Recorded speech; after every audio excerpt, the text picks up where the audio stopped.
بسم الله الرحمن الرحيم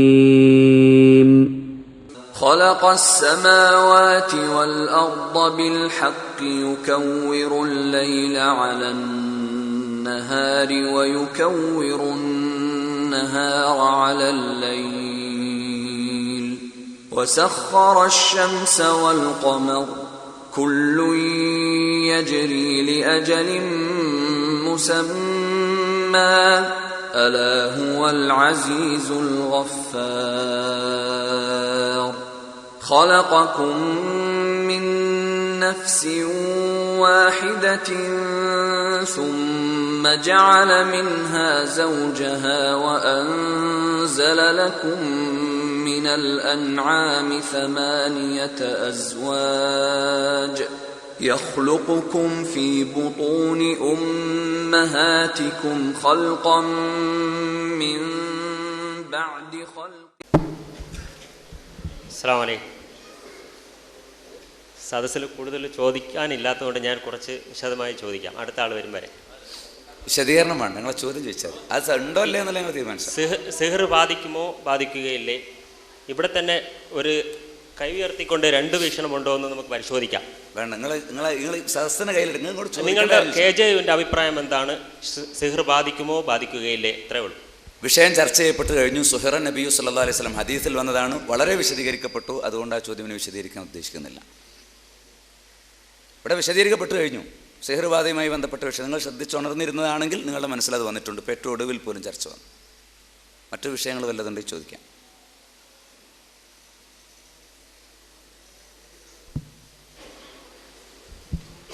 വ്യക്തമായി പറയണം. KJUവിൻ്റെ അഭിപ്രായം സിഹർ ബാധിക്കും എന്നുള്ളത് ഫത്വയാണോ? ആണ് എങ്കിൽ ആണെന്ന് പറയുക, അല്ലെങ്കിൽ ഇല്ലെന്ന് പറയാം. ആണ് എന്ന് പറഞ്ഞാൽ മതി, കഥ തീരും. ഞങ്ങൾ ഇല്ലെന്ന് പറയുന്നു. Yes or no. പിന്നെ ചോദ്യം അവിടെ ഇരിക്കട്ടെ. നമ്മളെ സംബന്ധിച്ചിടത്തോളം ഇവിടെ സിഹർ ബാധയുമായി ബന്ധപ്പെട്ട് മുജാഹിദ് പ്രസ്ഥാനത്തിൻ്റെ വീക്ഷണം വളരെ വ്യക്തമായി വിശദീകരിക്കപ്പെട്ടു. നിങ്ങൾക്ക് മനസ്സിലായിട്ടുണ്ടെങ്കിൽ കൊള്ളാം, ഇല്ലെങ്കിൽ ആവാം. ഇനി മനസ്സിലാകേണ്ട കാര്യം എന്താണെങ്കിൽ അത് ചോദിക്കുക. നിങ്ങൾക്ക് അറിയേണ്ട മനസ്സിലാകേണ്ട കാര്യമെങ്കിൽ അത് ചോദിക്കുക.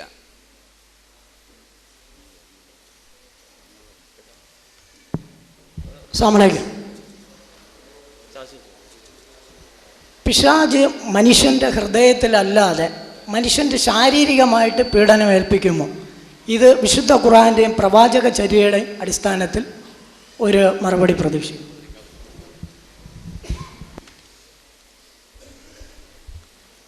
ആദ്യം ചോദിച്ച സുഹൃത്ത് വിഷമിക്കണ്ട. അദ്ദേഹത്തിന് പറഞ്ഞത് മനസ്സിലായിട്ടില്ലെങ്കിൽ ഒന്നുകൂടി അദ്ദേഹത്തിന് വ്യക്തമാക്കി തരാം. സിഹിറിനെ സംബന്ധിച്ച് കേരള നദ്വത്തുൽ മുജാഹിദീൻ്റെ നിലപാട് എന്താണെന്ന് ഒരു വിഷമവും ആ വിഷയത്തിൽ അദ്ദേഹം വിചാരിക്കാതെ വിശുദ്ധ ഖുർആനിൽ സൂറത്തുൽ ബഖറയിൽ 102-ാമത്തെ ആയത്തിൽ അല്ലാഹു സുബ്ഹാനഹു വ തആല പറഞ്ഞ ഭാഗം വത്തബഉ മാ തത്ലു ശയാത്തീൻ അലാ മുൽക്കി സുലൈമാൻ വമാ കഫറ സുലൈമാനു വലാകിന്ന ശൈത്താന കഫറു യുഅല്ലിമൂന الناس السحر വമാ ഉൻസില അലൽ മലക്കൈനി ബിബാബില ഹാറൂത വമാറൂത് വമാ യുഅല്ലിമാന മിൻ അഹദിൻ ഹത്താ യഖൂല ഇന്നമാ നഹ്നു ഫിത്ന വലാ തക്ഫുർ ഫയതഅല്ലമൂന മിൻഹുമാ മാ യുഫർരിഖൂന ബിഹി ബൈനൽ മർഇ വസൗജിഹി എന്ന് പറഞ്ഞ് വിശുദ്ധ ഖുർആൻ വിശദീകരിക്കുന്ന ഭാഗം. ആ ഭാഗം എൻ്റെ സുഹൃത്തിന് അറിയില്ല എന്ന് പറഞ്ഞാൽ അത് എനിക്ക് വിശ്വസിക്കാൻ പ്രയാസമുണ്ട്. ആ ആയത്തിന് കേരള നദ്വത്തുൽ മുജാഹിദീൻ നൽകുന്ന അർത്ഥമെന്ത് എന്ന് അദ്ദേഹത്തിന് അറിയില്ല എന്ന് പറഞ്ഞാൽ അത് വിശ്വസിക്കാൻ പ്രയാസമുണ്ട്. കാരണം ഏതാനും വർഷങ്ങൾക്ക് മുമ്പ് ഇതേ സെൻറ്ററിൽ വെച്ചുകൊണ്ട് തന്നെ അബ്ദുറഹ്മാൻ സലഫി അതുപോലെ തന്നെ ശംസുദ്ദീൻ പാലത്ത് ആ രണ്ടുപേരും ഉൾപ്പെട്ടുകൊണ്ട് ഇവിടെ വെച്ചുകൊണ്ട് നടന്ന ഇതുപോലൊരു പരിപാടിയിൽ അദ്ദേഹം ഇതേ ചോദ്യം ഉന്നയിച്ചിട്ടുണ്ട്. അവിടെ വിശദീകരണം വന്നിട്ടുണ്ട്. KNMന്റെ വിശദീകരണം പറഞ്ഞിട്ടുണ്ട്. അമാനുമൗലിയുടെ തഫ്സീർ വായിച്ച് പറഞ്ഞിട്ടുണ്ട്. ആ കാര്യങ്ങളെല്ലാം പറഞ്ഞിട്ടും പിന്നെയും അദ്ദേഹത്തിന് KNMന്റെ നിലപാടെന്ത് എന്ന് ചോദിക്കുമ്പോൾ ആ ചോദ്യത്തിലെ ഉൾട്ട മനസ്സിലായത് കൊണ്ടാണ് നേരത്തെ ശംസുദ്ദീൻ പാലത്ത് ആ രൂപത്തിൽ പറഞ്ഞത്. അപ്പം അറിയാത്തത് കൊണ്ടല്ല, മനസ്സിലാകാത്തത് കൊണ്ടല്ല, മനസ്സിലായിട്ടും മനസ്സിലായില്ല എന്ന് ഭാവിക്കുകയാണ്. ഒരു കാര്യം ഉറപ്പിച്ച് ഞാൻ പറയുന്നു, കേരള നദ്വത്തുൽ മുജാഹിദിന് സിഹിർ, ആ സിഹിറിന്റെ വിഷയത്തിൽ അഹ്ലുസുന്നത്തി വൽ ജമാഅത്തിന്റെ വിശ്വാസത്തിന് വിരുദ്ധമായ ഒരു വിശ്വാസമില്ല. അഹ്ലുസുന്നത്തി വൽ ജമാഅത്തിന്റെ വിശ്വാസം സിഹ്ർ ഫലിക്കും എന്നാണ്. ആ അഹ്ലുസുന്നത്തി വൽ ജമാഅത്തിന്റെ വിശ്വാസം, ആ വിശ്വാസം അംഗീകരിക്കുന്നവരാണ് സലഫികൾ, അംഗീകരിക്കുന്നവരാണ് മുജാഹിദുകൾ. അത് അംഗീകരിക്കില്ല, അങ്ങനെ അംഗീകരിക്കാത്തവരാണ് ഞങ്ങളെന്ന്, അങ്ങല്ലെങ്കിൽ അങ്ങനെ ആകണമെന്ന് നിങ്ങൾ ആഗ്രഹിച്ചുകൊണ്ട് കാര്യമില്ല. ഞങ്ങൾ സുന്നത്ത് ജമാഅത്തായി ജീവിക്കണമെന്നും അങ്ങനെ മരിക്കണമെന്നും ആഗ്രഹിച്ചു പോയി. ഇനി ഞങ്ങൾ അങ്ങനെ ആകരുതെന്ന് നിങ്ങൾക്ക് വാശിയുണ്ടെങ്കിൽ അങ്ങനെ ആകാൻ ഞങ്ങളെ കൊണ്ട് കഴിയൂല. ഞങ്ങളത് ഉറപ്പിച്ചവരാണ്. സുന്നത്ത് ജമാഅത്തിന്റെ ആ വിഷയത്തിലുള്ള അഭിപ്രായം അതാണ് ഞങ്ങളുടെ അഭിപ്രായം. ഇനി അതിൽ സംശയമൊന്നും വേണ്ട, കേട്ടോളൂ. മുജാഹിദ് പ്രസ്ഥാനം ഈ വിഷയത്തെ സംബന്ധിച്ച് പ്രശ്നം ഉണ്ടായപ്പോൾ എന്താ പറഞ്ഞത്? അബ്ദുസ്സലാം സുല്ലമി തന്നെ കേരളത്തുൽ മുജാഹിദിന്റെ വിശദീകരണം എന്താണ്, ആ വിഷയത്തിൽ നൽകണം എന്താണെന്ന് വിശദീകരിച്ച് നോക്കൂ. പ്രബന്ധം ഇവർ തമ്മിൽ പ്രശ്നം ഉണ്ടായപ്പോൾ, അല്ലെങ്കിൽ മുജാഹിദ് പ്രസ്ഥാനത്തിൽ കടന്നുകൂടിയ വടവൂരികൾ പ്രശ്നം ഉണ്ടാക്കിയപ്പോൾ മുജാഹിദുകൾ പറഞ്ഞത്, സലാം സുല്ലമി തന്നെ പറയുന്നുണ്ട്, പൂർവികരും ആധുനികരുമായ സലഫികളിൽ ബഹുഭൂരിപക്ഷവും സിഹ്ർ ഫലിക്കുമെന്നും പ്രവാചകന് സിഹ്ർ ഫലിക്കുകയുണ്ടായിട്ടുണ്ടെന്നും വിശ്വസിക്കുന്നവരാണ്. അപ്പോൾ അതിന് വിരുദ്ധമായ ഒരു വിശ്വാസം ഞങ്ങൾക്ക് എന്തായാലും ഉണ്ടാവൂല. പൂർവികരും ആധുനികരുമായ സലഫികളിൽ ബഹുഭൂരിപക്ഷവും ആ സലഫുകളുടെ മാർഗം സ്വീകരിക്കുന്നവരാണ് ഞങ്ങൾ. ആ നിലപാട് ഞങ്ങളുടെ നിലപാടാണ്. അതിന് വിരുദ്ധമായ നിലപാട് മുജാഹിദ് പ്രസ്ഥാനത്തിൻ്റെ ഔദ്യോഗിക നിലപാടല്ല, കേരള ജമിയത്തുൽ ഉലമയുടെ ഔദ്യോഗികമായ നിലപാടല്ല. ഇത് ആവർത്തിച്ച് പറയാൻ ഒരു പ്രയാസവും ഇല്ല.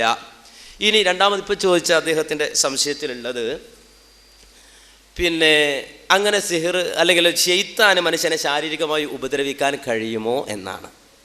ആ ചോദ്യം ഇപ്പം അസ്ഥാനത്താണ്. കാരണം വെച്ചാൽ ഒരല്പം മുമ്പാണ് ഒരു ഹദീസ് ഇമാം ബുഖാരി മുസ്ലിമും ഉദ്ധരിച്ചത് പറഞ്ഞത്, പിശാച് കുട്ടിയെ ഉപദ്രവിക്കും, കുട്ടിയെ സ്പർശിക്കും. അത് റൌഫ് മദനി പറഞ്ഞതും അദ്ദേഹം കേട്ടു. ഇനി ആ ഹദീസിൽ വല്ല സംശയം ഉണ്ടാവും, ലൈഫാണ് എന്ന് പറയാൻ പറ്റില്ല. ബുഖാരിയും മുസ്ലിമും സംയുക്തമായി റിപ്പോർട്ട് ചെയ്തതാണ്, മുത്തഫഖുൻ അലൈഹി ഹദീസാണ്. ബുഖാരി ദുർബലുണ്ട്, മുസ്ലിം ദുർബലുണ്ട്, പണ്ഡിതന്മാർ എതിർത്തിട്ടുണ്ട് പറയാൻ പറ്റുമോ? ഇല്ല. ആരെങ്കിലും എതിർത്തിട്ടുണ്ടെങ്കിൽ അവർക്ക് പണ്ഡിതന്മാർ മറുപടി പറഞ്ഞിട്ടുണ്ട്. അപ്പൊ ഇനിയും പിശാച് ശാരീരികമായി ആരെങ്കിലും ഉപദ്രവിക്കോ കുത്തോ എന്ന് ചോദിച്ചാൽ ആ ചോദ്യത്തിന് തന്നെ അർത്ഥമില്ല. കാരണം എന്ന് വെച്ചാൽ ഒരു കുട്ടി ജനിക്കുമ്പോൾ തന്നെ പിശാച് കുത്തും എന്ന് റസൂലുള്ളാഹി സ്വല്ലല്ലാഹു അലൈഹി വസല്ലം പറഞ്ഞിട്ടുണ്ട്. ഇനി അങ്ങനെ ഉണ്ടാകുമ്പോൾ ഇനി അത് കേട്ടിട്ട് പിശാച് കുത്തുന്ന് കേട്ടിട്ട് വല്ല ജോത്സ്യന്റെ അടുക്കലേക്കോ അല്ലെങ്കിൽ സിഹ്ർ പഠിച്ച സലാം സുലൈമിന്റെ അടുക്കലേക്കോ ഓടിപ്പോകരുത്. നേരെ മറിച്ച് അവിടെ അള്ളാഹുവിനോട് അഭയം ചോദിക്കണം, റബ്ബിനോട് അഭയം ചോദിക്കണം. അതാണ് അതിനെ സംബന്ധിച്ച് പറയാനുള്ളത്. ആവശ്യമെങ്കിൽ വിശദീകരണം ഇനിയും ആവാം. അസ്സലാമു അലൈക്കും. ഇബ്നു അബ്ബാസ് റളിയല്ലാഹു തആല അൻഹു സലഫാണല്ലോ. നബി സല്ലല്ലാഹു അലൈഹി വസല്ലം തലയിൽ വെച്ച് ദുആ ചെയ്ത ഒരു സഹാബത്താണ്. ആ സഹാബി തന്നെ വമാ ഉൻസില അലൽ മലക്കൈനിക്ക് ബാബില വ ഹാറൂത്ത് മാറൂത്ത്, രണ്ട് മലക്കിനെ ഇറക്കി അള്ളാഹു സിഹ്ർ പഠിപ്പിച്ചെന്ന് പറയുന്ന ആയത്തിന് ഇബ്നു അബ്ബാസ് റളിയല്ലാഹു തആല കൊടുത്തത്, ഇത് മലക്കിനെ അള്ളാഹു ഇറക്കിയിട്ടല്ല, ഇത് രണ്ട് മനുഷ്യന്മാർ കുതന്ത്രം പ്രയോഗിച്ചുകൊണ്ട് അവരാണ് ഇങ്ങനെ പറഞ്ഞ് പ്രചരിപ്പിച്ചത്, അല്ലാതെ അള്ളാഹു ലാ അൻസലല്ലാഹു സിഹ്റ, അള്ളാഹു സിഹ്റിന് യാഥാർത്ഥ്യമില്ല എന്നാണ് ഇബ്നു അബ്ബാസ് റളിയല്ലാഹു തആല വ്യാഖ്യാനം കൊടുത്തത്. ഈ വ്യാഖ്യാനത്തിനെ നിങ്ങൾ എങ്ങനെ കാണുന്നു? അപ്പോ അത് മുജാഹിദുകൾ കാണാത്തതല്ല, മുജാഹിദുകൾ മനസ്സിലാക്കാത്തതല്ല. വമാ ഉൻസില അലൽ മലക്കൈനി ബിബാബില ഹാറൂത്ത് വ മാറൂത്ത് എന്ന് പറയുന്നിടത്ത് അവിടെ മലക്കുകളെ പഠിപ്പിച്ചിട്ടില്ല എന്നാണ്. എന്നാൽ അതിനെ സംബന്ധിച്ച് വളരെ വ്യക്തമായി തന്നെ ഞാൻ നേരത്തെ പറഞ്ഞതുപോലെ അമാനി മൗലിയുടെ തഫ്സീർ നിങ്ങളൊന്ന് നന്നായി വായിച്ചു പഠിക്കണം. വമാ ഉൻസില എന്ന വാക്കിന് ഇറക്കപ്പെട്ടതും എന്നാണ് ഭൂരിപക്ഷം പണ്ഡിത വ്യാഖ്യാതാക്കളും അർത്ഥം കൽപ്പിച്ചിരിക്കുന്നത്. വാചക ഘടനയുടെ സ്വാഭാവികമായി നിലനിൽക്കുമ്പോഴും അതാണ് മുൻഗണന അർഹിക്കുന്നത്. ഇതനുസരിച്ച് ഈ വാക്ക് അതിൻ്റെ നേരെ മുമ്പുള്ള യുഅല്ലിമൂനന്നാസ സിഹ്റ, അവർക്ക് മനുഷ്യർക്ക് സിഹ്ർ പഠിപ്പിച്ചിരുന്നു എന്ന വാക്യത്തോട് ചേർന്നതായിരിക്കും. അപ്പോൾ പിശാചുക്കൾ സിഹ്റും അതിനു പുറമെ രണ്ട് മലക്കുകൾക്ക് ഇറക്കപ്പെട്ടതും പഠിപ്പിച്ചിരുന്നു എന്നായിരിക്കും അർത്ഥം. അപ്പോ പിശാചുക്കൾ പഠിപ്പിച്ചതും അതിനു മുമ്പ് പറഞ്ഞ മലക്കൈനി എന്ന് പറഞ്ഞ ആ രണ്ട് മലക്കുകൾ പഠിപ്പിച്ചതും എന്ന അർത്ഥം അവിടെ ലഭിക്കും എന്ന് കൃത്യമായി പറയുകയാണ്. മാത്രമല്ല വീണ്ടും പറയുന്നു, പിശാചുക്കൾ ഓതിക്കൊടുത്തതിനെ അവർ പിൻപറ്റി എന്ന വാക്യത്തോട് ചേർന്നതുമാകാം. ഇതാണ് പലരും സ്വീകരിച്ചു കാണുന്നത്.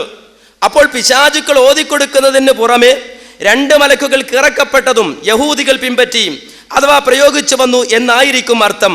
വമാ ഉൻസില എന്ന വാക്കിന് ഇറക്കപ്പെട്ടിട്ടുമില്ല എന്നും ചില വ്യാഖ്യാതാക്കൾ അർത്ഥം കൽപ്പിച്ചിരിക്കുന്നു. നിങ്ങൾ പറഞ്ഞ ചോദ്യം അവിടെയാണുള്ളത്. മാ എന്ന പദത്തിന് ഇല്ല എന്ന നിഷേധത്തിന്റെ നഫിന്റെ അർത്ഥമുണ്ടെങ്കിലും വാചകഘടനയുടെ ഘടനാപരമായ സ്വഭാവം, ആ മലക്കുകളെ പറ്റി തുറന്നു പറയുന്ന പ്രസ്താവനകൾ മുതലായവ നോക്കുമ്പോൾ ഈ അഭിപ്രായം കേവലം ദുർബലമായ ഒരു അഭിപ്രായമായിട്ടാണ് തോന്നുന്നത്. ദൈർഘ്യം പയന്ന് കൂടുതൽ ഇവിടെ വിശദീകരിക്കുന്നില്ല. ഒന്നാമത്തെ അഭിപ്രായ പ്രകാരം മലക്കുകൾക്ക് ഇറക്കപ്പെട്ടതും എന്നർത്ഥമാക്കുമ്പോൾ മലക്കുകൾ സിഹിറിന്റെ വകുപ്പിൽപ്പെട്ട കാര്യങ്ങൾ അവതരിപ്പിക്കപ്പെട്ടുവെന്നും അവർ ജനങ്ങൾക്ക് സിഹിർ പഠിപ്പിച്ചുവെന്നും വരുമല്ലോ. ഇതിൽ നിന്നുളവാകുന്ന സംശയങ്ങളാണ് വാസ്തവത്തിൽ മലക്കുകൾക്ക് ഇറക്കപ്പെട്ടിട്ടില്ല എന്ന രണ്ടാമത്തെ അർത്ഥം കൽപ്പിക്കപ്പെടാൻ കാരണമായിട്ടുള്ളത്. ഈ സംശയങ്ങൾക്ക് മറുപടി താഴെ വരുന്ന വിവരണങ്ങളിൽ നിന്ന് മനസ്സിലാക്കാവുന്നതാണ് എന്ന് പറഞ്ഞുകൊണ്ട് അമാനി മൗലവി അദ്ദേഹത്തിന്റെ തഫ്സീറിൽ സുദീർഘമായ ഒരു വിശദീകരണം തന്നെ നൽകിയിട്ടുണ്ട്. അപ്പം മാ നഫീന്റെ രൂപത്തിൽ ചില പണ്ഡിതന്മാർ അഭിപ്രായം പറഞ്ഞിട്ടുണ്ട്. അത് പരിശോധിക്കാത്തവരല്ല മുജാഹിദുകൾ, അത് കാണാത്തവരല്ല മുജാഹിദുകൾ. അതിപ്പോ വേറെ ചില ആളുകൾ കണ്ട് അത് ഒരു മനസ്സിലാക്കി അതാണ് അതിന്റെ ശരി, അത് മാത്രമാണ് ശരി, അത് ഞങ്ങൾ അംഗീകരിച്ചു കൊള്ളണം എന്ന് പറഞ്ഞാൽ ഞങ്ങൾ മറ്റുള്ള വിശദീകരണങ്ങളൊന്നും കാണാത്തവരാകണം. അതല്ലെങ്കിൽ ഈ രൂപത്തിൽ ആരെങ്കിലും പറയുമ്പോൾ അവരുടെ പ്രസംഗങ്ങൾ മാത്രം കേട്ട് അത് സ്വീകരിക്കുന്നവരാകണം. ഒരു ഹദീസിനെ സംബന്ധിച്ച് വരുന്ന അല്ലെങ്കിൽ ആയത്തിനെ സംബന്ധിച്ച് വരുന്ന വിശദീകരണങ്ങൾ അതിന്റെ പൂർണ്ണമായ അർത്ഥത്തിലാണ് മുജാഹിദുകൾ മനസ്സിലാക്കുന്നത്. ആ വിഷയത്തിലുള്ള നിലപാട് കൃത്യമായി നിങ്ങൾ പറഞ്ഞ ചോദ്യം, ആ ചോദ്യത്തിന് ഉത്തരമെന്നോണം തന്നെ അമാനി മൗലവി അദ്ദേഹത്തിന്റെ തഫ്സീറിൽ രേഖപ്പെടുത്തിയിട്ടുണ്ട്. അതാണ് മുജാഹിദ് പ്രസ്ഥാനത്തെ സംബന്ധിച്ചിടത്തോളം അതിനെ സംബന്ധിച്ച് വിശദീകരിക്കാനുള്ളത്. അസ്സലാമു അലൈക്കും. എൻ്റെ പേര് യാസ്മിൻ, വള്ളക്കടവ് താമസം. മുജാഹിദ് പ്രസ്ഥാനത്തിൻ്റെ തൗഹീദ് ഉപദേശിച്ച് മാത്രം സലഫി സമൂഹ സൃഷ്ടി സാധ്യവുമല്ല. പ്രാർത്ഥന അള്ളാഹുവിനോട് മാത്രം എന്നൊരു വിട്ടുകൊണ്ട് കാലം കഴിച്ചു കൂട്ടുക എന്നത് ഒരു തരം നിരാശാബാധിത നിഷ്ക്രിയത്വമാണ്. മുജാഹിദേക്ക് നിരാശ ബാധിച്ചിട്ടാ പ്രാർത്ഥന അള്ളാഹിനോട് മാത്രം എന്നിങ്ങനെ മുജാഹിദിൽ പറഞ്ഞു നടക്കുന്നത്. അത് നിരാശാബാധിത നിഷ്ക്രിയത്വമാണെന്ന് എഴുതി വെച്ച മടവൂരി. ആ മടവൂരി പറയാ ജിന്നിനോട് പ്രാർത്ഥിക്കാന്ന് മുജാഹിദ്. ഇവിടെ പ്രാർത്ഥന അള്ളാഹിനോട് മാത്രം എന്ന് പറയാൻ തന്നെ സമയം തികയില്ല. പിന്നല്ലേ ജിന്നിനോട് പ്രാർത്ഥിക്കാന്ന് പറയാ. എവിടെയുള്ളത്? ഇനി അതേ മടവൂരിയോട് ഞാൻ ആത്മാർത്ഥമായി ചോദിക്കട്ടെ, ഇത് ഞാൻ ഒരുപാട് സ്ഥലത്ത് കാണിച്ചാണ്. ഇപ്പൊ ഈ പ്രാണിക്കുന്നതിൽ പുതുമയൊന്നുമില്ല, പക്ഷെ മടവൂരിയുടെ അതിന് കാണിക്കാതിരിക്കാൻ പറ്റൂല. ഇതെന്താ കാര്യം എന്നറിയോ? ഇതിന് മൈത്രിയുടെ ദേവാലയങ്ങൾ എന്നാണ്. ഇതിപ്പോൾ ചെറുക്കാണോ അല്ലേ നമ്മളിനി വാദപ്രയോഗം നടത്തേണ്ട കാര്യമൊന്നുമില്ല. അത് ഞാൻ പറഞ്ഞുതരാം. എന്താണെന്നറിയോ? മൈത്രിയുടെ ദേവാലയം 2006 മാർച്ച് 2026 ഞായറാഴ്ച പുറത്തിറങ്ങിയ മനോരമ. ആ മനോരമ ഇതിൽ പറയുന്നതാണ് 1997 മങ്കട മാണിക്കേടത്ത് മഹാദേവ ക്ഷേത്രത്തിന്റെ പുനർനിർമ്മാണം തുടങ്ങിയത്. ക്ഷേത്രത്തിന്റെ നിർമ്മാണം ഇപ്പോൾ ഏകദേശം പൂർത്തിയായി. എപ്പോഴാ? 2006 സംഘടനയൊക്കെ പോയി, മടവൂരൊക്കെ ഉണ്ടായി. അങ്ങനെ 2006 അങ്ങനെ പൂർത്തിയായി. ക്ഷേത്രത്തിലെ ആദ്യത്തെ തേങ്ങയുടക്കൽ ചടങ്ങിനുള്ള തേങ്ങ മറിയുമ്മയുടെ മകൻ മങ്കട അബ്ദുൽ അസീസ് മൗലവിയാണ് നൽകിയത്. ജിന്നോ? ഏത് ജിന്ന്? അതോ ശൈത്താനോ? കൃത്യമായി നിങ്ങൾക്ക് കാണാം. ആദ്യത്തെ തേങ്ങയുടക്കൽ ചടങ്ങിനുള്ള തേങ്ങ മറിയുമ്മയുടെ സഹോദരനായ മങ്കട അബ്ദുൽ അസീസ് മൗലവിയാണ് നൽകിയത്.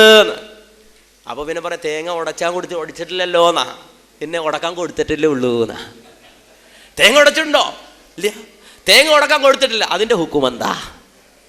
ഇനി ഈ പറഞ്ഞ ആള്, അദ്ദേഹത്തെ സംബന്ധിച്ചിടത്തോളം അദ്ദേഹം നമ്മിൽ നിന്ന് യാത്രയായി അദ്ദേഹത്തെ കുറ്റപ്പെടുത്തണമെന്നോ കുത്തിപ്പറയണമെന്നോ നമുക്ക് ആഗ്രഹമില്ല. അള്ളാഹു അദ്ദേഹത്തിന് പൊറത്തു കൊടുക്കട്ടെ എന്ന് പ്രാർത്ഥിക്കാൻ നമുക്ക് വേറെ നിവർത്തിയില്ല.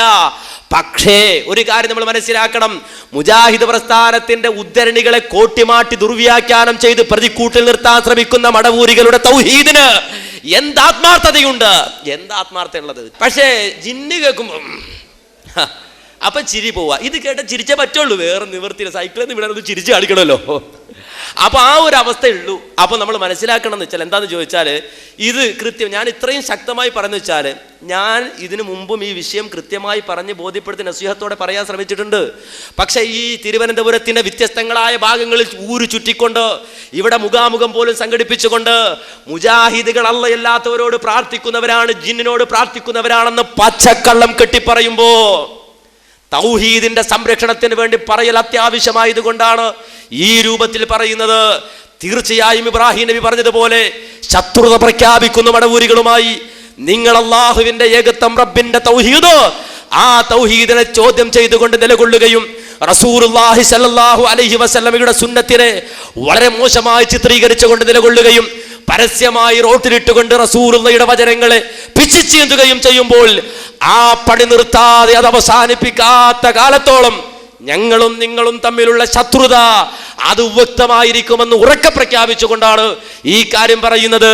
അപ്പോൾ മംഗളമാണിക്കേടത്തെ ക്ഷേത്രത്തിൽ തേങ്ങ ഉടക്കാൻ വേണ്ടി തേങ്ങ കൊടുത്താൽ നോ പ്രോബ്ലം. എന്നാൽ ഏതെങ്കിലും ഒരു ഉദ്ധരണി എവിടെയെങ്കിലും കണ്ടാൽ അതെടുത്തുദ്ധരിച്ച് കോട്ടിമാട്ടി അത് ദുർവ്യാഖ്യാനിച്ചുകൊണ്ട് മുജാഹിദുകൾ ജിന്നിനോട് പ്രാർത്ഥിക്കാം എന്ന് പറയുന്നവരാണ് എന്ന് തെറ്റിദ്ധരിപ്പിക്കാൻ ചില ആളുകൾ ബോധപൂർവം ശ്രമിക്കുകയാണ്. 1000 കുതിരശക്തിയോടെ അത്തരം വാദമുന്നയിക്കുന്നവരെ വെല്ലുവിളിക്കുന്നു. മുജാഹിദ് പ്രസ്ഥാനത്തിന്റെ ഏതെങ്കിലും ഒരു പണ്ഡിതൻ, ആ പണ്ഡിതൻ അള്ളയല്ലാത്തവരോട് ജിന്നിനോട് പ്രാർത്ഥിക്കാമെന്ന് പറഞ്ഞൊരു വാചകം കാണിച്ചു തന്നാൽ വ്യക്തിപരമായി ഞാൻ ഇനി ഒരിക്കലും മടവൂരികൾക്കെതിരെ സംസാരിക്കുകയില്ല എന്നീ സമയത്ത് ഉറക്കെ പ്രഖ്യാപിക്കാൻ ഞാൻ ഒരുക്കമാണ്. ഏതായാലും മുഖാമുഖമുള്ളത് നേരത്തെ അറിയിച്ചിട്ടുണ്ട്. ആർക്കെങ്കിലും അങ്ങനെ ഒരു ഉദ്ധരണി തെളിയിക്കാൻ സമർത്ഥിക്കാൻ കഴിയുമെങ്കിൽ ഇവിടെ അവർ സമർത്ഥിച്ചു കൊള്ളണം, പറഞ്ഞുകൊള്ളണം. ഞങ്ങളൊക്കെ അങ്ങ് പോയിട്ട് മുസ്ലിം പ്രസ്ഥാനത്തിലേക്ക് വരുന്ന ചെറിയ കുട്ടികളുണ്ടാവും. അങ്ങനെ കൃത്യമായി വ്യക്തമായി കാര്യങ്ങളൊക്കെ പഠിച്ചറിയണതിന് മുമ്പ് അവരുടെ ചെവിയിൽ കുറുമ്പി അങ്ങനെ കൊണ്ടുപോയി അങ്ങനല്ലേ ഇങ്ങനല്ലേ എന്ന് ചോദിച്ച് ഫിത്തന ഉണ്ടാക്കാൻ നിൽക്കാതെ കൃത്യമായി അങ്ങനെ മുജാഹിദുകൾ പറഞ്ഞിട്ടുണ്ട്, തെളിയിക്കാൻ ഞങ്ങൾക്ക് കഴിയും, അതിനുള്ള തെളിവ് ഞങ്ങൾ ഹാജരാക്കാം എന്ന് ആർക്കെങ്കിലും പറയാൻ കഴിയുമെങ്കിൽ ആരോപണം കൊണ്ട് കാര്യമില്ല, തെളിവ് കൊണ്ടുവരണം. ആ തെളിവ് കൊണ്ടുവന്നാൽ അതിനെ സംബന്ധിച്ച് ഇൻഷാ അല്ലാഹ് ഞാൻ വിശദീകരിച്ചു തരാം. മടവൂരികൾ എന്തൊക്കെയാണോ എന്ന് ഞാൻ തെറ്റിദ്ധരിച്ചു. ആ തെറ്റിദ്ധാരണ മാറ്റിത്തന്ന താങ്കൾക്ക് അള്ളാഹു അർഹമായ പ്രതിഫലം നൽകട്ടെ. ഒരു ചോദ്യം കൂടി അവശേഷിക്കുന്നു. സിഹിർ ബാധിക്കും എന്ന് പറഞ്ഞു. സിഹിർ ബാധ ഉണ്ടായ ഒരാളെ എങ്ങനെ അറിയാൻ സാധിക്കും? അങ്ങനെ ബാധിച്ചാൽ അവൻ എന്ത് പ്രതിവിധിയാണ് ചെയ്യേണ്ടതെന്ന് കൂടി അറിഞ്ഞാൽ കൊള്ളാം. അസ്സലാമു അലൈക്കും. അപ്പോൾ സിഹിർ ബാധിച്ചാൽ എങ്ങനെ അറിയാം? അങ്ങനെ അറിഞ്ഞാൽ എന്ത് ചെയ്യാന്നാണ്? അപ്പോൾ എങ്ങനെ അറിയാമെന്നാ? ഇത് നമ്മുടെ മടവൂരി തന്നെ ഇറക്കിയ നേരത്തെ ഞാൻ പറഞ്ഞ ബുക്ക് ജിന്ന് ശൈത്താൻ സിഹിർ. അപ്പോൾ നമുക്ക് മടവൂരിയോട് തന്നെ ചോദിച്ചു വെക്കാം, എങ്ങനെ അറിയൽ? മടവൂരി തന്നെ പറയട്ടെ. ഞാൻ നേരത്തെ പറഞ്ഞില്ലേ, മുജാഹിദ് പ്രസ്ഥാനത്തിൽ ഫിത്ന ഉണ്ടാക്കാൻ വേണ്ടിയിട്ട് ഇറക്കിയ പരിഭാഷപ്പെടുത്തിയ പുസ്തകമാണിത്. ഈ പുസ്തകത്തിൽ കൃത്യമായി തന്നെ പറയുകയാണ്, സിഹിർ ബാധയിൽ നിന്ന് രക്ഷ നേടാനുള്ള മാർഗവും ചികിത്സിക്കാനുള്ള വഴിയും അള്ളാഹു തൻ്റെ ദാസന്മാർക്ക് അറിയിച്ചു തന്നിട്ടുണ്ട്. അവയിൽ ചിലത് താഴെ വിവരിക്കുന്നു. സിഹിർ ബാധിക്കുന്നതിൽ നിന്ന് രക്ഷപ്പെടാനുള്ള ഏറ്റവും പ്രധാനപ്പെട്ട മാർഗം നബി സല്ലല്ലാഹു അലൈഹി വസല്ലമയിൽ നിന്ന് ഉദ്ധരിക്കപ്പെട്ട പ്രാർത്ഥനകൾ, ദിക്റുകൾ എന്നിവ കൊണ്ടുള്ള പ്രതിരോധമാണ്. നമസ്കാരാനന്തമുള്ള ദിക്റുകൾക്ക് ശേഷവും ഉറങ്ങുന്നതിന് മുമ്പും ആയത്തുൽ കുർസി പാരായണം ചെയ്യുക. ഖുർആനിലെ ഏറ്റവും മഹത്തായ സൂക്തമായ ആയത്തുൽ കുർസി താഴെ കൊടുക്കുന്നു. അല്ലാഹു ലാ ഇലാഹ ഇല്ലാ ഹുവൽ ഹയ്യുൽ ഖയ്യൂം ലാ തഅഖുദുഹു സിനത്തും വലാ നൗം. അങ്ങനെ ആയത്ത് കൊടുക്കുകയാണ്. അപ്രകാരം സൂറത്തുൽ ഇഖ്ലാസ്, ഫലഖ്, നാസ് എന്നിവ 3 പ്രാവശ്യം വീതം നിർബന്ധ നമസ്കാരങ്ങൾക്ക് ശേഷവും രാപ്പകലുടെ ആരംഭത്തിലും ഉറങ്ങുന്നതിന് മുമ്പും പാരായണം ചെയ്യുക. കൂടാതെ രാത്രിയുടെ ആരംഭത്തിൽ സൂറത്തുൽ ബഖറയിലെ അവസാനത്തെ ആയത്ത് പാരായണം ചെയ്യുക. അങ്ങനെ വിശുദ്ധ ഖുർആനിലെ ആയത്ത് ഓതിയാവുന്നതാണ്. ഇനി അവിടെ നിന്നിങ്ങോട്ട് പിന്നെ സൂറത്തു ആലു ഇമ്രാനിലെ ആയത്ത് അത് സൂറത്തു ബഖറയിലെ തന്നെ അവസാനത്തെ ആയത്ത് അത് ഓതാൻ പറയുന്നു. അങ്ങനെ ഒരാൾക്ക് സിഹിർ ബാധിച്ചു എന്ന് ബോധ്യപ്പെട്ടാൽ അല്ലെങ്കിൽ അയാൾക്ക് തോന്നിയാൽ അയാളെ സംബന്ധിച്ചിടത്തോളം ഇത്തരത്തിലുള്ള ദിക്റുകൾ അദ്ദേഹം കൊണ്ടുവരണം തൻ്റെ ജീവിതത്തിൽ. അതുപോലെ തന്നെ സൂറത്തുൽ ഫലഖ് ഓതണം, സൂറത്തുൽ നാസ് ഓതണം. അതുപോലെ നബി പഠിപ്പിച്ച പ്രാർത്ഥനയുണ്ട്, അല്ലാഹുമ്മ റബ്ബന്നാസ് അദ്ഹിബിൽ ബഅസ് വശ്ഫി അൻത ശാഫി ലാ ശിഫാ ഇല്ലാ ശിഫാക ശിഫാ ലാ യുഗാദിറു സഖബ ബിസ്മില്ലാഹി ഉർഖീക് മിൻ കുല്ലി ശൈഇൻ യുദീക് എന്ന് പറയുന്ന പ്രാർത്ഥന. അങ്ങനെ പ്രാർത്ഥനകളെല്ലാം ചെയ്യണം. അങ്ങനെ ഈ രൂപത്തിൽ ഒരാളെ സംബന്ധിച്ചിടത്തോളം അയാൾക്ക് സിഹിർ ബാധിച്ചതായി അദ്ദേഹത്തിൻ്റെ പ്രവർത്തനം അല്ലെങ്കിൽ അദ്ദേഹത്തിൻ്റെ ജീവിതത്തിൽ ഉണ്ടാകുന്ന ഏതെങ്കിലും ഒരു പ്രയാസം കൊണ്ട് തോന്നുകയാണെങ്കിൽ അയാൾ ഒരു പേടിയും പേടിക്കാനില്ല. അതിനാണ് അല്ലാഹു ഖുർആനിൽ ആയത്തുകൾ ഇറക്കിയത്. സൂറത്തുൽ ഫലക്കുള്ളത്, സൂറത്തുൽ നാസ് ഉള്ളത്, ആയത്തുൽ കുർസി ഉള്ളത്, ആമന റസൂൽ ഉള്ളത്, അല്ലാഹുമ്മ റബ്ബൻ നാസ് അദ്ഹിബിൽ ബഅസ് എന്ന പ്രാർത്ഥനയുള്ളത്.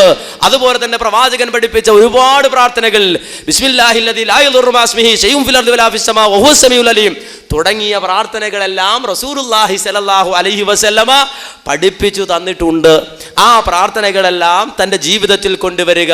അയാളെ സംബന്ധിച്ചിടത്തോളം ഏത് തരത്തിലുള്ള പ്രയാസം മാനസികമായി അദ്ദേഹത്തിനുണ്ടെങ്കിലും പ്രയാസപ്പെടുത്തുന്നുണ്ടെങ്കിലും, അതുപോലെ ശാരീരികമായി അയാൾക്ക് ഏതെങ്കിലും തരത്തിലുള്ള പ്രയാസങ്ങളോ രോഗങ്ങളോ ഉണ്ടെങ്കിലുമൊക്കെ ഇത്തരത്തിലുള്ള പ്രാർത്ഥനകൾ തന്നെയാണ് അയാൾ ഉദ്ധരിക്കേണ്ടത്, അദ്ദേഹം പറയേണ്ടത്. അപ്പോൾ ഒരാളെ സംബന്ധിച്ചിടത്തോളം ഏത് തരത്തിലുള്ള പ്രയാസമുണ്ടായാലും എന്തുമൂലം ഉണ്ട്, ഇപ്പോൾ ഒരു പനി വന്നാൽ അയാളെ സംബന്ധിച്ചിടത്തോളം നബി പറഞ്ഞു, ഒരു രോഗിയെ നിങ്ങൾ സന്ദർശിച്ചാൽ മന്ത്രിച്ചു കൊടുക്കണം. മന്ത്രിച്ചു കൊടുക്കുക എന്ന് പറഞ്ഞാൽ അയാൾക്ക് വേണ്ടി പ്രാർത്ഥിക്കുക, നബി പഠിപ്പിച്ച പ്രാർത്ഥനകൾ നിർവഹിക്കുക. ഏതൊരു രോഗം ഒരു വിശ്വാസിക്ക് വന്നാലും, സിഹിറിന് മൂലമായാലും അല്ലെങ്കിലും ഏത് രോഗം വന്നാലും മരുന്ന് മാത്രം വിഴുങ്ങുക എന്നതല്ല ഒരു മുഅ്മിനായ മനുഷ്യന്റെ രൂപം അല്ലെങ്കിൽ ഒരു നിലപാട്. മരുന്നിന് പോകാതെ വേറെന്തെങ്കിലും കാര്യത്തിൽ മാത്രം ഏർപ്പെടുക, അതുമല്ല. മരുന്നും അതുപോലെ തന്നെ പ്രാർത്ഥനകളും ഉൾപ്പെടുത്തിക്കൊണ്ടാണ് ഒരു മുഅ്മിനായ മനുഷ്യന്റെ ചികിത്സ അള്ളാഹുവിന്റെ ഖുർആൻ, അള്ളാഹുവിന്റെ പ്രവാചകൻ പഠിപ്പിച്ചു തന്നിട്ടുള്ളത്. അതിനാണ് വിശുദ്ധ ഖുർആനിലെ ആയത്തുകൾ പലതും പ്രത്യേകം റസൂലുള്ളാഹി എടുത്ത് പഠിപ്പിച്ചു തന്നിട്ടുള്ളത്. ആ മാർഗം സ്വീകരിക്കുക, അതാണ് റസൂലുള്ളാഹി സ്വല്ലല്ലാഹു അലൈഹി വസല്ലമ പഠിപ്പിച്ചു തന്നത്.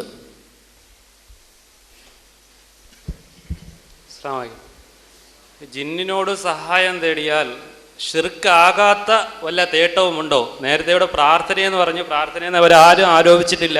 ജിന്നിനോട് സഹായം തേടാമെന്നാണ് നിങ്ങൾ പറഞ്ഞതായിട്ട് പറഞ്ഞത്. ഞാൻ ചോദിച്ചത്, ജിന്നിനോട് സഹായം ചോദിച്ചാൽ ഷിർക്കാകാത്ത വല്ല തേട്ടവുമുണ്ടോ? നമുക്കൊരു മടവൂരിയോട് തന്നെ ചോദിച്ചു നോക്കാം. അത് ഞങ്ങളല്ല തീരുമാനം. നിങ്ങളുടെ ചോദ്യം ഞങ്ങൾ പറഞ്ഞ പോലെ ചോദിച്ചു. നിങ്ങൾ മടവൂരി അല്ല, അത് എനിക്കറിയാം. നിങ്ങൾ മടവൂരി ആയതുകൊണ്ടല്ലല്ലോ അങ്ങനെ പറഞ്ഞത്. മറുപടി ഇപ്പം എങ്ങനെ പറഞ്ഞു? ഇപ്പം നിങ്ങൾ ഒരു പഠിച്ചിട്ട് വലുതായതുകൊണ്ട് എനിക്ക് പ്രയാസമൊന്നുമില്ലല്ലോ. ആ ഖുർആൻ സുന്നത്ത് പറയാൻ പോണത്. ഖുർആൻ സുന്നത്ത് അല്ലാതെ വേറെ അതിൽ ഇപ്പോൾ മടവൂരികൾ ഖുർആൻ സുന്നത്ത് അല്ലാതെ പറയുന്നത്, അത് വേറെ ചോദ്യം ഉണ്ട്, അവിടെ ഇരിക്കട്ടെ. അപ്പം ഏതായിരുന്നാലും അതിന് മറുപടി പല വിധത്തിലുണ്ട്. മറുപടി പല വിധത്തിൽ പറഞ്ഞുതരാ. അതായത് ഏതെങ്കിലും സഹായത്തിട്ട് അങ്ങനെ ഉണ്ടോന്നാ, ജിന്നുകളോട് സഹായം തേടിയാൽ അങ്ങനെ ഏതെങ്കിലും ഒരു സഹായത്തിട്ട് ഉണ്ടോന്നാ. അതിനെ വിശദീകരിച്ചുകൊണ്ട് സാക്ഷാൽ മടവൂരികൾ തന്നെ പറയും. നിങ്ങളെന്ന് വെച്ചാൽ വിഷമിക്കണം, ഞങ്ങൾ അഡ്വാൻസ് ആയിട്ട് ഇച്ചിരി ബോധപൂർവ്വം അവരെ കവർ ചെയ്ത് പറയണോണ്ട് പ്രശ്നമൊന്നുമില്ലല്ലോ. അല്ലല്ലോ, കേട്ടോളൂ. ജിന്നുകൾക്ക് അല്ലാഹു നൽകുന്ന കഴിവ് മനുഷ്യ കഴിവിന് അതീതമെങ്കിലും അതിന് അഭൗതികമെന്ന് വിശേഷിപ്പിക്കുന്നത് ഇസ്ലാമിക കാഴ്ചപ്പാടിൽ ശരിയല്ല. അഭൗതികമായ കഴിവ് എന്ന് നാം ഉദ്ദേശിക്കുന്നത് അല്ലാഹു സൃഷ്ടികൾക്കാർക്കും നൽകാത്ത കഴിവാണ് എന്ന് പറഞ്ഞുകൊണ്ട് ജിന്നുകൾക്കുള്ള കഴിവിനെ സംബന്ധിച്ച ഒരു വിശദീകരണം. എന്നിട്ട് വീണ്ടും ഇതിൽ കാണാം, അതുപോലെ വിജനപ്രദേശത്തുണ്ടായേക്കാനിടയുള്ള ജിന്നുകളും മലക്കുകളും ഉൾപ്പെടെയുള്ള സൃഷ്ടികളോട് അവർക്ക് കഴിവ് നൽകപ്പെട്ട വിഷയത്തിൽ സഹായം ആവശ്യപ്പെട്ടാൽ അതും പ്രാർത്ഥനയാണെന്ന് പറയാവുന്നതല്ല. അപ്പൊ ജിന്നുകൾക്ക് കഴിവ് നൽകപ്പെട്ട വിഷയത്തിൽ ഏതെങ്കിലും ഒരാൾ സഹായം ചോദിച്ചാൽ അതിനെയും പ്രാർത്ഥനയാണ് എന്ന് പറയാൻ കഴിയില്ല. ഒരു ഉദാഹരണം പറഞ്ഞുതരാം. ഇപ്പോൾ ഒരു ജിന്ന് ഇവിടെ വരികയാണ്. ആ ജിന്നിനെ സംബന്ധിച്ചിടത്തോളം ഏതെങ്കിലും ഒരു രൂപത്തിൽ ഇവിടെ വന്നു, എനിക്ക് അയാളെ കാണാം. അയാളെ സംബന്ധിച്ചിടത്തോളം അയാളെ ഞാനോട് സംസാരിക്കണം. എന്താ ജിന്ന സുഖമാണോ, എവിടുന്നാ വരുന്നത്, എങ്ങനെയുണ്ട് എന്ന് അയാളോട് സംസാരിച്ചാൽ അത് അഭൗതികമല്ല. അയാളെ സംബന്ധിച്ചിടത്തോളം അങ്ങനെ ചോദിച്ചതുകൊണ്ട് ശിർക്കാവുകയുമില്ല. ഇനി മാത്രമല്ല, വിശുദ്ധ ഖുർആൻ തന്നെ പരിശോധിച്ചാൽ സുലൈമാൻ നബി അലൈഹി സ്വലാത്തു വസ്സലാം ജിന്നുകളോട് സംസാരിക്കുന്നു, ജിന്നുകളെ കൊണ്ട് പല പണി എടുപ്പിക്കുന്നു, ബന്നാവുകൾ ഉണ്ടായിരുന്നു എന്ന് മടവൂരികൾ തന്നെ സമ്മതിക്കുന്നുണ്ട്. വിശുദ്ധ ഖുർആനാണ്, ഞാൻ മടവൂരി ചേർത്തി പറയുമ്പോൾ നിങ്ങൾ തെറ്റിദ്ധരിക്കണ്ട. വിശുദ്ധ ഖുർആൻ തന്നെ പറയാണ് സുലൈമാൻ നബിയുടെ സന്നിധിയിൽ ജിന്നുകൾ ഉണ്ടായിരുന്നു, ആ ജിന്നുകളെ കൊണ്ട് സുലൈമാൻ നബി പണിയെടുപ്പിച്ചിരുന്നു എന്ന്. അപ്പൊ അധീനമാക്കി കൊടുത്തിട്ടല്ലേന്നാ? അപ്പൊ ജിന്നാണല്ലോ, സംഗതി മനുഷ്യനായില്ലല്ലോ. അധീനപ്പെടുത്തിയത് കൊണ്ട് മനുഷ്യനല്ലാതാകുന്നില്ല. ജിന്നായ രൂപത്തിൽ തന്നെ സുലൈമാൻ നബിയുടെ മുന്നിൽ ജിന്ന് വന്നിരുന്നു. ഇഫ്രീത്ത് അടക്കമുള്ളവരുണ്ട്. മഹാനായ സുലൈമാൻ നബി അലൈഹി സ്വലാം അവരെ കൊണ്ട് പണിയെടുപ്പിക്കുന്നു, അവര് പണിയെടുക്കുന്നു, സുലൈമാൻ നബി അവരുമായി സംസാരിക്കുന്നു. അത് ശിർക്കല്ല, അത് ശിർക്കാണെന്ന് പറയുക സാധ്യമല്ല. ഇനി ആ രൂപത്തിൽ ആരെങ്കിലും പറഞ്ഞെങ്കിൽ അത് ഖുർആനിന് വിരുദ്ധമാണ്. എന്നാൽ ഒരു കാര്യം നിങ്ങൾ നിങ്ങൾ ശ്രദ്ധിച്ചുകൊണ്ട് മനസ്സിലാക്കിക്കൊള്ളണം. ഒരാളെ സംബന്ധിച്ചിടത്തോളം അയാൾക്ക് എന്തെങ്കിലും ഒരു പ്രയാസമുണ്ടായി, അയാളെ സംബന്ധിച്ചിടത്തോളം പ്രാർത്ഥന ഉയരുന്ന സന്ദർഭമുണ്ടായി എങ്കിൽ ആ സന്ദർഭത്തിൽ ജിന്നെ രക്ഷിക്കണേ, ജിന്നെ സഹായിക്കണേ, ജിന്നെ എന്നെ രക്ഷിക്കണേ, എന്റെ പാപം പുറത്തു തരണേ, എന്റെ പ്രയാസം നീക്കി തരണേ, ജിന്നെ എനിക്ക് സന്താനങ്ങളെ തരണേ എന്നിങ്ങനെ ചോദിച്ചാൽ അത് ശിർക്കാണ്, അത് കൊടും പാപമാണ്. അതിനെക്കുറിച്ചാണ് ഖുർആൻ പറഞ്ഞത്, ഇൻ തദ്ഉഹും. പ്രാർത്ഥനയുടെ ഏതെങ്കിലും ഒരു ഘട്ടം, ആ ഘട്ടം ജിന്നുകളുമായി ബന്ധപ്പെടുന്ന വിഷയത്തിൽ വന്നുപോയാൽ ഒരിക്കലും നിങ്ങൾ അവരോട് ദുആ ചെയ്താൽ ലാ യസ്മഉ ദുആഅക്കും, നിങ്ങളുടെ പ്രാർത്ഥന ജിന്നായാലും മലക്കായാലും പ്രവാചകന്മാരായാലും ആരായാലും അവർ കേൾക്കുകയില്ല. വലൗ സമിഉ, ഇനി കേൾക്കുമെന്ന് സങ്കല്പിച്ചാൽ തന്നെ മസ്തജാബു ലക്കും, അവർ നിങ്ങൾക്ക് ഉത്തരം തരില്ല. അത് ജിന്നാണെങ്കിലും മലക്കാണെങ്കിലും മനുഷ്യരാണെങ്കിലും അമ്പിയാക്കന്മാരാണെങ്കിലും ആരാണെങ്കിലും ആ പ്രാർത്ഥന അവരിലേക്ക് തിരിച്ചാൽ ഒരിക്കലും ഉത്തരം തരില്ല. അപ്പൊ നാം പറഞ്ഞു വന്നത്, ഒരിക്കലും ജിന്നിനോട് പ്രാർത്ഥിക്കുക എന്നത് പാടില്ല.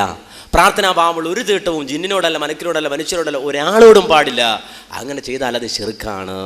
അങ്ങനെ പ്രാർത്ഥിച്ചാൽ ആരും ഉത്തരം തരില്ല. ജിന്ന് തരില്ല, മലക്ക് തരില്ല, അതുപോലെ തന്നെ മനുഷ്യൻ തരില്ല, പ്രവാചകന്മാർ തരില്ല, ആരും തരില്ല. ഇത് ഞാൻ പറയുമ്പോൾ നിങ്ങളൊരു കാര്യം മനസ്സിലാക്കണം. യഥാർത്ഥത്തിൽ ജിന്നിനോട് പ്രാർത്ഥിക്കാം എന്ന് പറഞ്ഞത് സാക്ഷാൽ മടവൂരികളാണ്. ഇത് ഞാൻ പറയണമെന്ന് ചോദിച്ചാൽ അങ്ങനെ പ്രാർത്ഥിക്കാമെന്ന് പറയുന്നവരുണ്ട്. അത് നിങ്ങൾ മനസ്സിലാക്കിയിരിക്കണ്ടേ. ഇസ്ലാമിനെ സംബന്ധിച്ചിടത്തോളം അള്ളാഹുവിനോട് മാത്രമേ പ്രാർത്ഥന പറ്റുള്ളൂ. ജിന്നിനെ ഞാൻ പറഞ്ഞു, അവരെ കീഴ്പ്പെടുത്തപ്പെട്ട് അല്ലെങ്കിൽ മുന്നിൽ വന്ന് നിന്ന് നമ്മളുമായി സംസാരിക്കുന്ന ഒരു ഘട്ടമുണ്ട്, നമ്മുടെ സാന്നിധ്യത്തിലെത്തുന്ന ഒരു ഘട്ടമുണ്ട്. അങ്ങനെ ഘട്ടം ഉണ്ടാകുമെങ്കിൽ അവരോട് സംസാരിക്കുന്നതുകൊണ്ട് തെറ്റൊന്നുമില്ല. അഭൗതികമായ മാർഗത്തിൽ ഒരാളോടും തേടാൻ പാടില്ല, ജിന്നിനോടും പാടില്ല. ആ അഭൗതികമായ മാർഗത്തിൽ ജിന്നിനോട് തേടിയാൽ ശിർക്കാണ്, കുഫ്റാണ്, യാതൊരുവിധ സംശയവുമില്ല. എന്നാൽ ഇവിടെ പറയേണ്ട ഒരു കാര്യം എന്ന് വെച്ചാൽ, ഇവിടെ മടവൂരികൾ ഇവിടെ മുഖാമുഖം നടത്തിപ്പോലും പറഞ്ഞത് ജിന്നിന് കൊടുത്ത കഴിവുണ്ടെങ്കിൽ തേടാം, കുഴപ്പമില്ല. ജിന്നിന് കൊടുത്ത കഴിവുണ്ടെങ്കിൽ തേടാം, കുഴപ്പമില്ല എന്നാണ്. അത് ചെറിയ മുണ്ടം പറഞ്ഞത് അതിൽ തെറ്റില്ല എന്നാണ്. നിങ്ങൾ ആ ഭാഗം വിശദമായി വേണമെങ്കിൽ ഞാൻ കേൾപ്പിക്കുക. ഇവിടുത്തെ ക്ലിപ്പ് ഇവിടെ മാത്രമല്ല, പലയിടത്തും പറഞ്ഞിട്ടുണ്ട്, ഇവിടെയും പറഞ്ഞിട്ടുണ്ട്. മറ്റൊരിടത്ത് പറഞ്ഞ ഭാഗം നിങ്ങൾ നന്നായി ഒന്ന് കേൾക്കുക. വിശദമായ രൂപമുണ്ട്, താൽക്കാലികമായി ഇപ്പോൾ ഒന്ന് കേൾക്കുന്നുണ്ട്, ഞാൻ വിശദീകരിച്ച് തരാം. ചെറിയ മുണ്ടം എഴുതി എന്ന് പറഞ്ഞ് ഇവർ കാണിക്കുന്നതോ, ചെറിയ മുണ്ടം വളരെ കൃത്യമായി പറഞ്ഞത് അങ്ങനെ വല്ല കഴിവും കൊടുത്തു എന്ന വിവരം ഉണ്ടെങ്കിൽ ചോദിച്ചോളൂ എന്നാ. ചെറിയ മുണ്ടം എഴുതി എന്ന് പറഞ്ഞ് ഇവർ കാണിക്കുന്നതോ, ചെറിയ മുണ്ടം വളരെ കൃത്യമായി പറഞ്ഞത് അങ്ങനെ വല്ല കഴിവും കൊടുത്തു എന്ന വിവരം ഉണ്ടെങ്കിൽ ചോദിച്ചോളൂ എന്നാ. കണ്ടോ, ജിന്നുകൾക്ക് കഴിവ് കൊടുത്തിട്ടുണ്ടെന്ന് വിവരം ഉണ്ടെങ്കിൽ ചോദിച്ചോളൂ. അതിനെന്താന്നാ അപ്പൊ ഒരു കാര്യം സംബന്ധിച്ച് കഴിവ് കൊടുത്തിട്ടുണ്ടെങ്കിൽ ചോദിക്കാം, അതിനെന്താ? അങ്ങനെ കൈമലർത്താനേ മടവൂരിക്ക് കഴിയൂ. എന്നതാ പിടിച്ചോ അടുത്തത്. എന്താ കഴിവ്? ഏത് കഴിവാ ജിന്നിന് കൊടുത്തത്? ജിന്നിന് കൊടുത്ത കഴിവുണ്ടെന്ന് ബോധ്യപ്പെട്ടാൽ ചോദിക്കാം എന്ന് പരസ്യമായി ഒന്നിലധികം സ്റ്റേജിൽ ഇവിടെ മുഖാമുഖം നടത്തി പോലും പറയുന്നു. എന്നാൽ ജിന്നുകളുടെ കഴിവ് നിങ്ങൾക്ക് കേൾക്കണോ? മടവൂരി എഴുതി ജിന്നിന്റെ കഴിവ്. ജിന്നുകൾക്ക് അഭൗതികമായ കഴിവുകളുണ്ടെന്ന് വിശ്വസിച്ചാൽ മുശ്രിക്കാകുമെന്ന് മുസ്ലിങ്ങൾ ആരും വിശ്വസിക്കുന്നില്ല. അപ്പൊ ജിന്നുകൾക്ക് അഭൗതികമായ കഴിവുണ്ട്, ജിന്നുകൾക്ക് കഴിവ് ഉണ്ട് എന്ന് വിശ്വസിച്ചാൽ ജിന്നുകളോട് ചോദിക്കാം. അപ്പോൾ അഭൗതികമായ നിലക്ക് കഴിവ് നൽകപ്പെട്ട ജിന്നുകളോട് ചോദിക്കാം എന്ന് പറഞ്ഞത് ആരാണ്? അഭൗതികമായ ജിന്നുകളോട് ചോദിക്കാമെന്ന് പറഞ്ഞത്? അഭൗതികമായ കഴിവ് ജിന്നുകൾക്കുണ്ടെന്ന് വിശ്വസിച്ചാൽ മുശ്രിക്കാകുമെന്ന് മുസ്ലിങ്ങൾ ആരും വിശ്വസിക്കുന്നില്ല. ഇനി കേട്ടോ, ജിന്നുകളുടെയോ മലക്കുകളുടെയോ പ്രവാചകന്മാരുടെയോ ഔലിയാക്കളുടെയോ കഴിവുകളെ അംഗീകരിച്ചാൽ മുശ്രിക്കാകുമെന്ന് മുസ്ലിങ്ങൾക്കും മുജാഹിദുകൾക്കും വാദമില്ല. ഇല്ലാത്ത വാദം അവരിൽ കെട്ടിവെച്ച് മറുപടിക്ക് സാഹസപ്പെടേണ്ടതില്ല. അപ്പൊ ജിന്നുകൾക്ക് അഭൗതിക കഴിവുണ്ട്. അഭൗതിക കഴിവുണ്ടെങ്കിൽ ചോദിക്കാം. കഴിവുണ്ട് എന്ന് കെട്ടിയാ ചോദിക്കാനാണ്. ഇത് ഞാൻ പറഞ്ഞതല്ലോ. ഈ ബുക്ക് എടുത്ത് വെച്ചിട്ട് ഈ മുട നടന്ന മുഖാമുഖത്തിൽ പറഞ്ഞു കൊടുത്ത കഴിവീന്നാ ചോദിക്കാന്ന് ചെറിയ മുണ്ടം പറഞ്ഞത്. അതിൽ തെറ്റില്ല. കൊടുത്ത കഴിവുണ്ടെന്ന് ബോധ്യപ്പെട്ടു. പക്ഷെ കൊടുത്തിട്ടില്ല എന്ന് മൂപ്പര് തടിസലാമത്താക്കാൻ അവിടുന്ന് പറഞ്ഞു നോക്കി. പക്ഷെ അഭൗതികമായ കഴിവ് കൊടുത്തിട്ടുണ്ട്. ജിന്നുകൾക്ക് അഭൗതികമായ കഴിവുണ്ടെന്ന് വിശ്വസിച്ചാൽ മുശ്രിക്കാകുമെന്ന് മുസ്ലിങ്ങൾ ആരും വിശ്വസിക്കുന്നില്ല എന്ന് എഴുതി വെച്ചു. ഇനി മടവൂരിസം തിരിച്ചുവിടും എന്നാണ് നമ്മൾ മനസ്സിലാക്കുന്നത്. കാരണം ഇപ്പോൾ വന്ന് പ്രാർത്ഥന അള്ളാഹുവിനോട് മാത്രമെന്ന് പറഞ്ഞാൽ, പ്രാർത്ഥന അള്ളാഹുവിനോട് മാത്രമെന്നൊരു വിട്ടുകൊണ്ട് കാലം കഴിച്ചു കൂട്ടുക എന്നത്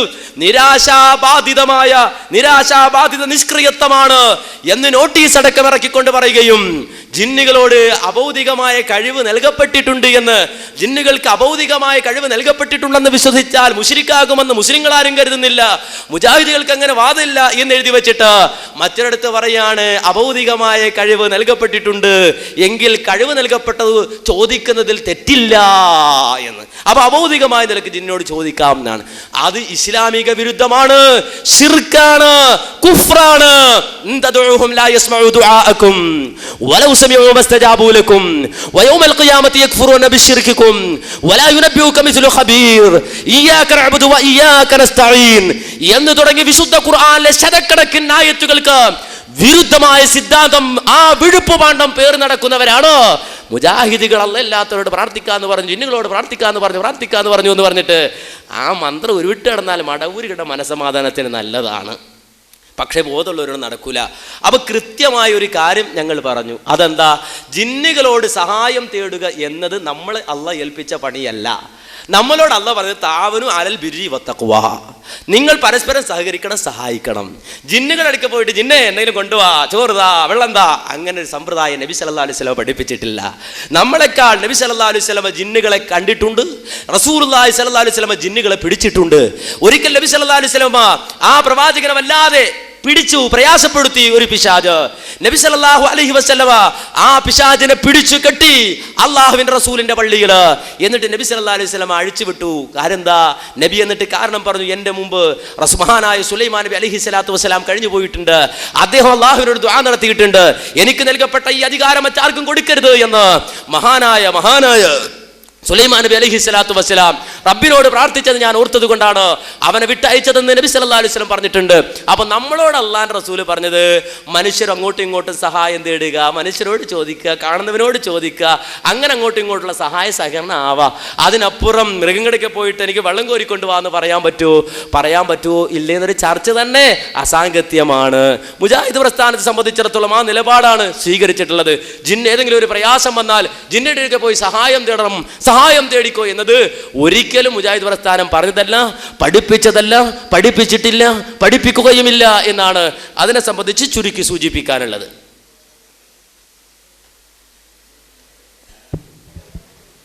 ഞാൻ ചോദിച്ചതെന്ന് പറഞ്ഞാൽ ജിന്നിനോട് സഹായം തേടിയാൽ ഷിർക്കാകില്ലേ എന്നാണ് ചോദിച്ചത്. ഷിർക്കാകുമോ അല്ലേ? അതല്ല ഇനി ഷിർക്കാവാത്ത വല്ല സഹായം തേട്ടവും ഉണ്ടോ? ഉണ്ടെങ്കിൽ പറയണം. പിന്നെ നിങ്ങൾ പറഞ്ഞു ജിന്നിനെ കണ്ടാൽ സഹായം ചോദിക്കാന്ന്. കാണുമെന്ന് നിങ്ങൾക്ക് വിശ്വാസമുണ്ടോ? അതിന് ഇല്ലാത്ത കാര്യം എന്തിനാ പറയുന്നത്? കാണാത്ത നിലയിൽ സഹായം ചോദിച്ചാൽ ഷിർക്കാകാത്ത വല്ലതുമുണ്ടോ? അതാണ് ചോദ്യം. അതല്ലാതെ ഞാൻ മടഗ്രൂപ്പൊന്നുമല്ല, ഞാൻ അനുഭാവിയാണ്. പക്ഷേ അതിന് എനിക്ക് ഖുർആനും സുന്നത്തും അനുസരിച്ച് മറുപടി പറയുക. ഞാൻ ഇത്രയൊക്കെ ഓതിയത് വെറുതെയാ? ഇനി വേറെ വല്ല ഖുർആൻ ഉണ്ടെങ്കിൽ എനിക്ക് അറിയൂല. അവർ ഷിയാക്കക്ക് ഖുർആൻ എടുത്ത 14,000 ആയത്തിന് പറഞ്ഞത് ആ ആയത്തിൽ നിന്ന് ഖുർആൻ ഓതാൻ എനിക്ക് അറിയില്ല. ഞാൻ പറഞ്ഞല്ലോ, അള്ളാഹു സുബ്ഹാനഹു വ തആല നമ്മോട് പറഞ്ഞത് എന്താ? ജിന്നുകളോട് സഹായം തേടാനല്ല. ഇനി സുലൈമാൻ നബി അലൈഹി സ്വലാത്തു വസ്സലാം ജിന്നുകളോട് സംസാരിച്ചിട്ടുണ്ട്. അത് ഞാൻ പറഞ്ഞു, അതൊരു മറ്റൊരു ഹദീസ്, ആ ഖുർആൻ തന്നെയാണത്. അതും ഖുർആൻ തന്നെ ഞാൻ പറഞ്ഞത്. അപ്പോൾ ജിന്നുകളുമായി സുലൈമാൻ നബി സംസാരിച്ചു. അത് ശിർക്കാണ് എന്ന് ഞാൻ പറയില്ല, ലോകത്താരും പറയില്ല, അതറിയുന്നവരാരും പറയില്ല. അപ്പൊ ജിന്നുകളോട് ഏതെങ്കിലും നിനക്ക് സഹായം തേടിയാൽ ശിർക്കാണെന്ന് ചോദിച്ചാൽ ഞാൻ ഒറ്റയടിക്ക് ശിർക്കാണ്, ബലം പിടിച്ച് മസിൽ പിടിച്ചൊക്കെ പറയാൻ എളുപ്പമാണ്. അപ്പോൾ അതിങ്ങനെ പറയുമ്പോൾ അതിനപ്പുറത്ത് നിങ്ങൾ മറ്റേ വാദമായിട്ട് വരും. അപ്പം ഞാൻ അത് പരിഗണിക്കണം, ഇസ്ലാമിൻ്റെ ഒരു ഹുക്കുമ് ഞാൻ നോക്കണം. അപ്പോൾ അതിനൊക്കെ കണക്ക് കൂട്ടിയാണ് ഞാൻ മറുപടി പറയുക. ഇനി എൻ്റെ മനസ്സിലൊരാഗ്രഹമുണ്ട്, അതിനനുസരിച്ച് ഉത്തരം കിട്ടണമെന്ന് വിചാരിച്ചൊരു ചോദ്യം ഉണ്ടാവും. അപ്പോൾ സ്വാഭാവികമായിട്ട് ചോദിക്കുന്ന രൂപം കേൾക്കുമ്പോൾ ഞങ്ങൾക്ക് മനസ്സിലാവുകയും ചെയ്യും. അപ്പോൾ തീർച്ചയായും ആ വഴിക്ക് ഞങ്ങൾ പോകൂല, ആ വഴിക്ക് ഞങ്ങൾ വിശദീകരിക്കില്ല. ഞങ്ങളെ സംബന്ധിച്ചിടത്തോളം നേർക്ക് നേരെ കാര്യം പറഞ്ഞു തരിക. മനസ്സിലാക്കാൻ അള്ള ബുദ്ധി തന്നു, ചിന്തിക്കാൻ അള്ള ബുദ്ധി തന്നു. ആ ബുദ്ധി അനുസരിച്ച് കൊണ്ട് സ്വീകരിക്കാവുന്നതാണ്. നേർക്ക് നേരെ ഒരാളെ സംബന്ധിച്ചിടത്തോളം ജിന്നിനെ സംബന്ധിച്ചിടത്തോളം ജിന്ന് എന്ന് പറഞ്ഞാൽ അള്ളാഹിന്റെ ഒരു സൃഷ്ടിയാണ്. അള്ളാഹു സുബ്ഹാനഹു വ തആല അതുമായി ബന്ധപ്പെടാൻ നമ്മളോട് പറഞ്ഞില്ല. ഏതെങ്കിലും ഒരു കാര്യം അതുമായി ബന്ധപ്പെടുത്തി ചിന്തിക്കാനും പറഞ്ഞില്ല. എന്തെങ്കിലും ആവശ്യമുണ്ടെങ്കിൽ അതിനോട് ചോദിക്കാൻ പറഞ്ഞില്ല.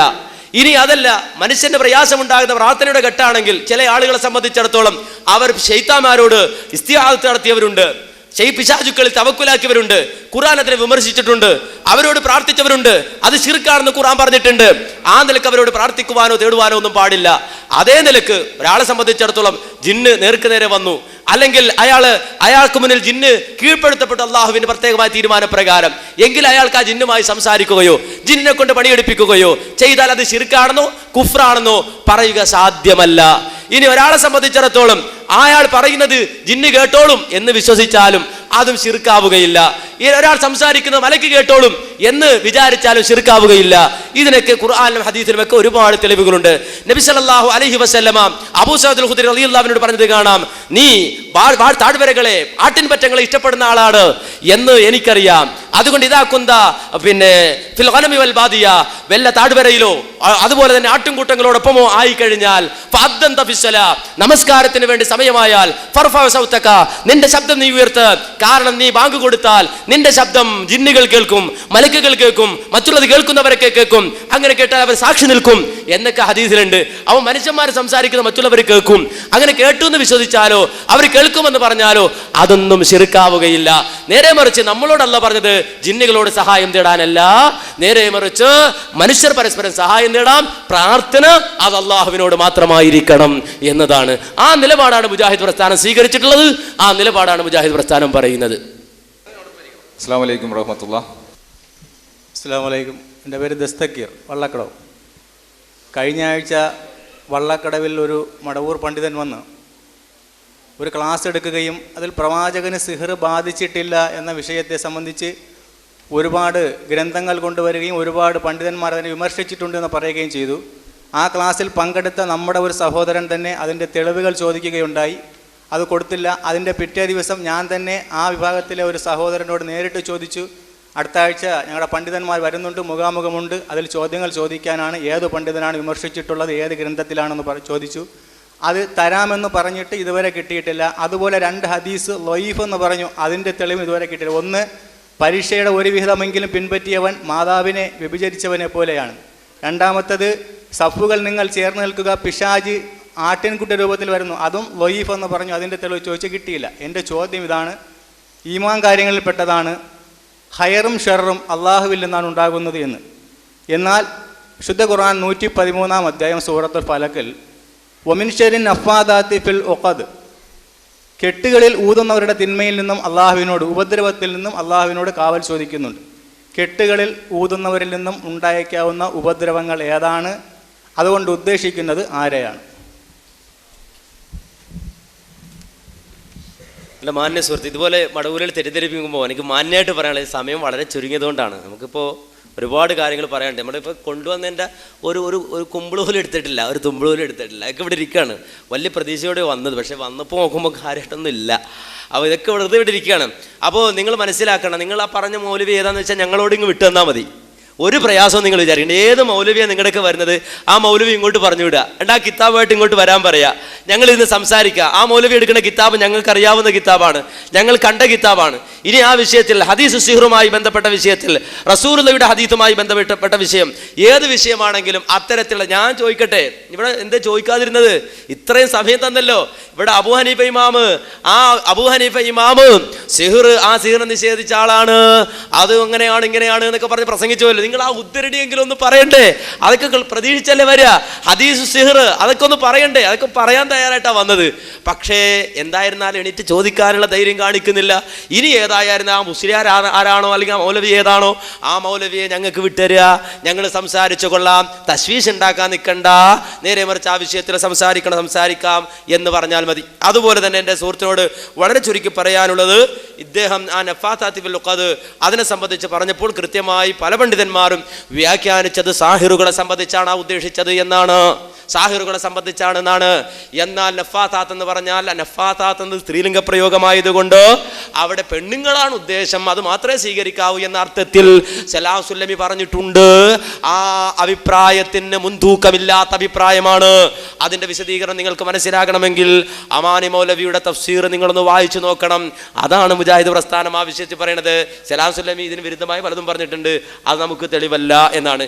ബാക്കി കാര്യങ്ങൾ ഇൻഷാ അല്ലാഹ് മജീദ് സലാഹി നമ്മോട് വിശദീകരിക്കും.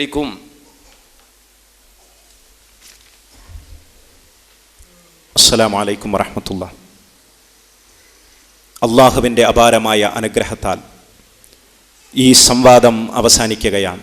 സംവാദം എന്ന് പറയുമ്പോൾ അറിയാനും അറിയിക്കാനുമുള്ള വേദി എന്നാണ് അർത്ഥമാക്കുന്നത്. ഇവിടെ 11 മണി മുതൽ ഈ സമയം വരെയും വിശദീകരിച്ചത് നിങ്ങൾ ശ്രദ്ധിച്ചു കാണും. വിശുദ്ധ ഖുർആനിന്റെയും പ്രവാചക ചര്യയുടെയും സലഫുസ് സ്വാലിഹീങ്ങളായ പണ്ഡിതന്മാരുടെ വിഖ്യാതമായ പ്രഖ്യാതമായ ആശയാദർശങ്ങളുടെയും വ്യാഖ്യാനങ്ങളുടെയും അടിസ്ഥാനത്തിലാണ് ഇവിടെ കാര്യങ്ങൾ വിശദീകരിക്കപ്പെട്ടിട്ടുള്ളത്. ഒരു തൊള്ള പറയുക അല്ലെങ്കിൽ ഒരു വാചാട്ടോപ്പം നടത്തുക എന്നതിൽ കവിഞ്ഞുകൊണ്ട് വിശുദ്ധരായ പണ്ഡിതന്മാർ ഇവിഷയകമായി എന്തു പറഞ്ഞു, ഖുർആൻ എന്തു പറഞ്ഞു, ഹദീസ് എന്തു പറഞ്ഞു എന്ന് കൃത്യമായി ഇവിടെ സമർത്ഥിക്കുകയുണ്ടായി. സത്യം ഇന്നതാണെന്ന് ബോധ്യപ്പെട്ടു കഴിഞ്ഞാൽ സത്യത്തിന്റെ കൂടെ നിൽക്കുക എന്നുള്ളതാണ് സത്യവിശ്വാസികളുടെ ബാധ്യത.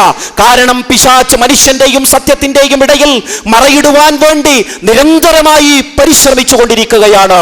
വാദപ്രതിവാദങ്ങളാവാം, സംവാദങ്ങളാവാം, അറിയാനും അറിയിക്കാനുമുള്ള സദസ്സുകളാവാം. പക്ഷേ എല്ലാം നസീഹത്തിന്റെ അർത്ഥതലങ്ങൾ ഉൾക്കൊണ്ടവയായിരിക്കും.